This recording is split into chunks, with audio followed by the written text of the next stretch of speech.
Sejumlah kalangan memprotes pengesahan revisi Undang-Undang TNI, mulai dari koalisi masyarakat sipil, akademisi hingga mahasiswa. Usai disahkan, 7 mahasiswa UI mengajukan gugatan ke Mahkamah Konstitusi. Lantas apa yang menjadi dasar serta pokok perkara dari gugatan yang diajukan ke MK tersebut?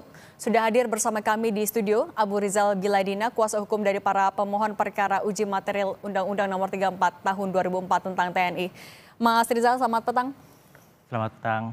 Mas Rizal, saya mau minta gambaran dulu. Ini kan undang-undangnya sebenarnya belum ditandatangan oleh Presiden, tapi langsung digugat. Apa yang teman-teman mahasiswa mau tunjukkan sebenarnya kepada pemerintah? Oke, baik. Di sini kami ingin menunjukkan bahwasanya pemerintah ini udah kelewat batas dalam mempermainkan rakyat, mulai dari aksi dan apapun itu yang telah kita perjuangkan sebagai rakyat Indonesia dan dari berbagai lapisan masyarakat sipil tidak didengar, sehingga hal tersebut membuat kami kesal dan kami akhirnya 7 mahasiswa UI, 9 mahasiswa UI sebenarnya, 2 diantara menjadi kuasa hukum, termasuk saya sebagai kuasa hukum dari para pemohon dan teman-teman saya.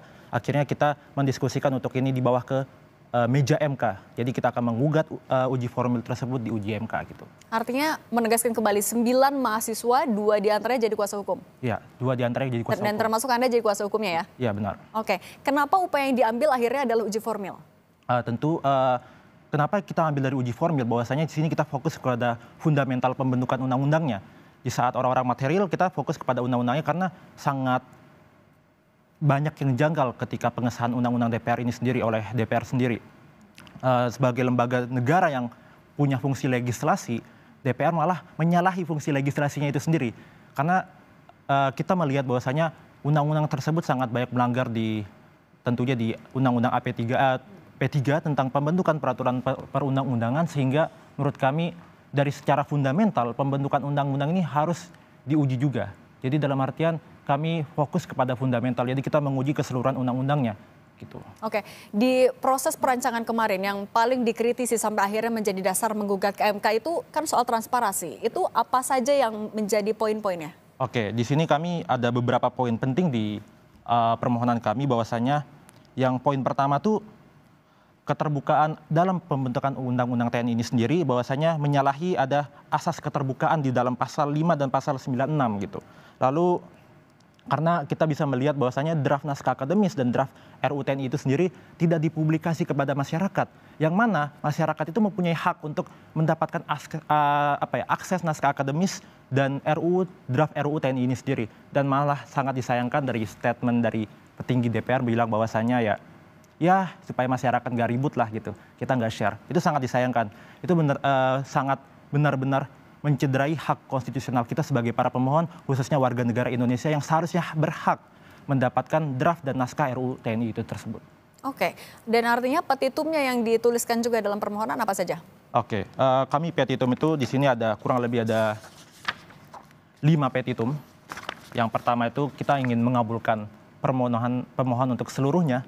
Lalu yang kedua menyatakan Undang-Undang Akuo tidak memenuhi ketentuan pembentukan undang-undang berdasarkan Undang-Undang Dasar Negara Republik Indonesia tahun 1945. Lalu yang ketiga menyatakan Undang-Undang Akuo bertentangan dengan Undang-Undang Dasar Negara Republik Indonesia tahun 1945, oleh karenanya tidak mempunyai kekuatan hukum yang mengikat. Lalu di poin keempat ini petitumnya kami ingin menyatakan ketentuan norma yang telah dihapus, yang telah diubah oleh undang-undang yang baru saja disahkan untuk diberlakukan kembali gitu. Lalu di poin kelima tentunya kami meminta juga pada Mahkamah untuk memerintahkan pemuatan putusan ini di lembaran negara Berita Negara Indonesia. Oke, salah satu yang juga disoroti adalah pembahasannya saat itu dilakukan di hotel dan juga tertutup. Itu yang juga disoroti oleh teman-teman mahasiswa. Kami di dalam Posita tidak menyoroti hal itu, tapi kami menyoroti itu bahwasanya minimnya akses publik terhadap undang-undang itu sangat minim gitu. Kita bisa lihat tuh kalau di rapat di hotel itu kan secara teknis, tapi sini pemerintah tuh gagal membangun komunikasi yang efektif dan kepada masyarakat, sehingga hal tersebut mencederai hak-hak konstitusional kita gitu. Lalu di poin ketiga itu juga ada tidak masuk dalam prolegnas gitu. Seharusnya di Komisi 1 tuh prolegnas mereka adalah RU penyiaran. Namun tiba-tiba di saat bersamaan di waktu yang kemarin itu RUU TNI tiba-tiba nabrak masuk dan menyingkirkan RUU penyiaran, sehingga RUU TNI yang diutamakan. Itu sebenarnya sudah mencederai juga di Undang-Undang P3 gitu. Ini bisa dibilang sebagai upaya formal terakhir atau upaya hukum terakhir yang dilakukan oleh mahasiswa sebagai bentuk penolakan? Sebenarnya masih banyak cara juga, bahwasanya ingin saya tegaskan banyak yang beredar bahwasanya gerakan JR ini sebuah gerakan yang eksklusif dan tidak tidak inklusif. Kami tegaskan bahwasanya kami bersembilan ini gerakan inklusif atas nama masyarakat Indonesia, atas nama gerakan sipil untuk melawan pemerintahan gitu. Jadi kami di sini berjuang bersama-sama, kita menggunakan apa yang kami punya kemampuan, khususnya di 9 para pemohon ini, para penggugat, termasuk 2 kuasa hukum dan 7 para pemohon itu latar belakang fakultas hukum. Kami ingin menerapkan ilmu-ilmu yang kami telah pelajari di lingkungan kampus dan kita akan ujikan kepada MK bahwasanya ilmu-ilmu yang kami pelajari itu bermanfaat untuk bangsa dan negara gitu.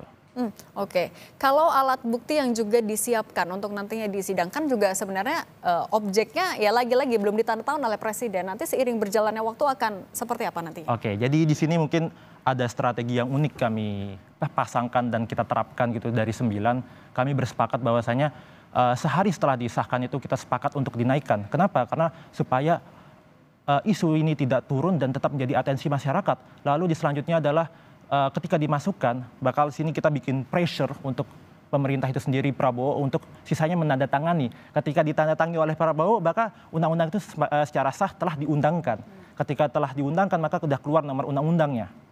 Nah, lalu ketika itu kami masih ada jeda waktu sampai sidang pendahuluan, sampai sidang perbaikan itu kurang lebih dari 30 hari, mengingat sidang MK itu akan dimulai di 21 April gitu, karena ada libur lebaran. Jadi kurang lebih kita masih ada waktu lebih dari 30 hari untuk batas maksimal 30 hari diundangkan oleh Presiden Prabowo Subianto. Jadi kita sini satu sisi mentekan Prabowo, ayo silahkan tangan undang-undang tersebut, gugatan kami akan menanti di MK gitu. Oke, artinya seiring juga dengan langkah hukum yang dilakukan oleh teman-teman mahasiswa untuk terus menggaungkan, apakah ada hal lain juga, upaya lain yang akan tetap dilakukan?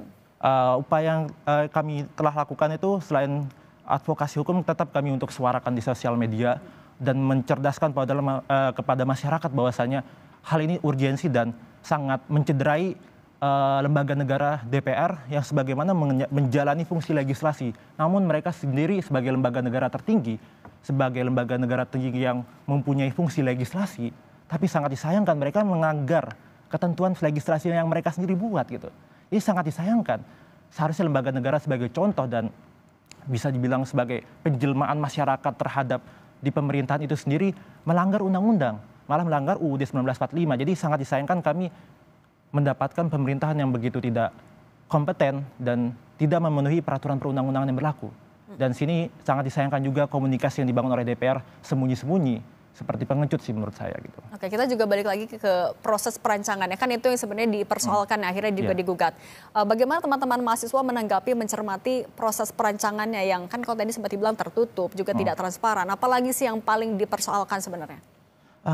Karena di sini kita uji formil, fokus kepada proses pembentukan peraturan perundang-undangan yang menurut saya itu tidak objektif dan itu adalah sesuatu hal yang baku ya.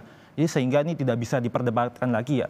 Karena udah jelas norma undang-undangnya berbicara apa, ya udah sesuai dengan prosedur yang ada. Jangan nabrak-nabrak aja. DPR ini saking tergebu-gebu mengundangkan dan mengesahkan undang-undang tersebut, akhirnya ditabrak sistem hukum, ditabrak norma undang-undang, akhirnya melanggar undang-undang itu sendiri. Maka dari itu kami inisiatif untuk JR formil gitu. Oke, tapi juga kalau dari undang-undang yang kemarin disahkan oleh DPR, poin ataupun juga pasal-pasal yang paling disoroti oleh mahasiswa, yang paling krusial yang mana? Oke, dari beberapa kemarin pas aku juga ikut aksi juga, beberapa poinnya itu salah satunya adalah perluasan jabatan oleh TNI itu sendiri, banyak banget menduduki beberapa fungsi sipil, dan lalu kedua perpanjangan usia pensiun gitu. Jadi sini sebenarnya bukan materialnya yang aku permasalahin. Aku tetap mempermasalahkan material, cuma kita ingin komen materialnya, draftnya belum sampai sekarang ada. Belum ada peresmian dari undang-undang sendiri yang DPR sebagai pemangku legislasi belum menyebarkan secara luas gitu. Draftnya mana, naskahnya mana, sampai sekarang belum ada. Sehingga menurut saya ya, ini sangat disayangkan aja sampai sekarang masyarakat juga nggak tahu nih pasal yang materialnya yang mana nih kita uji. Sedangkan giliran kita komen nih, masyarakat komen dan masyarakat sipil mengomen, wah gini-gini. Terus akhirnya ada DPR bilang, oh tidak itu draftnya palsu. Lalu yang mana yang asli? Sebenarnya itu kan tugas Anda untuk memberikan yang asli gitu menurut saya. Oke, itu juga jadi alasan kenapa akhirnya uji formil yang ditempuh ya. Mas Rizal, terima kasih mewakili dari kuasa hukum teman-teman mahasiswa UI yang menggugat ke MK. Terima kasih, semoga sehat selalu ya semuanya.